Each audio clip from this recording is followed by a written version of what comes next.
जय श्री कृष्ण भक्तों, श्रीमद् भगवद गीता अध्याय 4 श्लोक 21। निरासीयत चित्तात्मा त्यक्त सर्व परिग्रह शारीरम केवलम कर्म कुर्वन्नाप्नोति किल्बिषम्।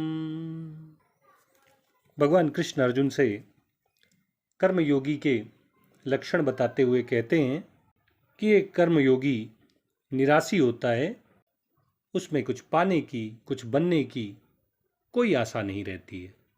उसका शरीर, इंद्रियां, मन और बुद्धि उसके वश में रहते हैं। उसके पास उपलब्ध वस्तुओं और संसाधनों के प्रति उसके मन में कोई स्वामित्व की भावना नहीं रहती है और इस प्रकार केवल शरीर निर्वाह के लिए कार्य करता हुआ वह कर्मयोगी पाप को प्राप्त नहीं होता है, वह जन्म और मरण रूपी बंधन से मुक्त हो जाता है। भगवान कृष्ण अर्जुन को कर्मों के तत्व को जानने वाले, कर्मों के स्वरूप का ज्ञान रखने वाले कर्मयोगी के लक्षण बताते हुए कह रहे हैं कि एक कर्मयोगी आशाओं से रहित होता है, निराशी होता है, उसके अंदर कुछ पाने की, कुछ बनने की कोई इच्छा नहीं होती है, उसके अंदर किसी वस्तु की कोई कामना नहीं रहती है और इस तरह उसमें अपने कर्मों के फलों की कोई आशा नहीं रहती है। और ऐसा कर्मयोगी संयत चित्त आत्मा वाला होता है।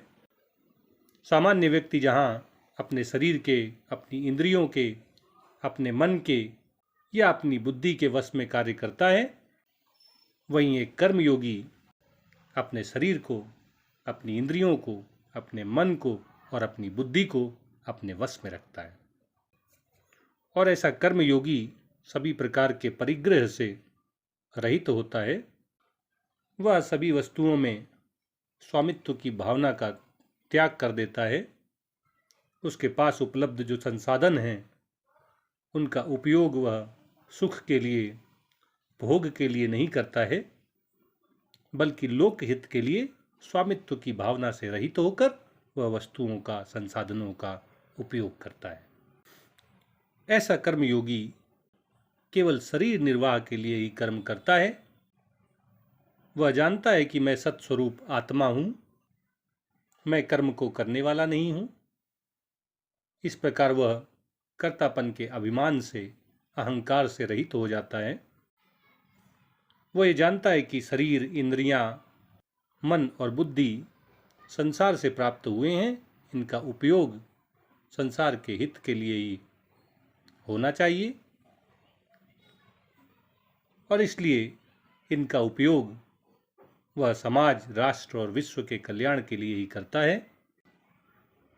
और इस प्रकार शरीर निर्वाह के लिए कर्म करता हुआ वह व्यक्ति पाप को प्राप्त नहीं होता है, उसे उसके कर्मों के फल नहीं भोगने पड़ते हैं। वह जन्म मरण रूपी पाप से मुक्त हो जाता है, जीवन मरण के चक्र से छूट जाता है।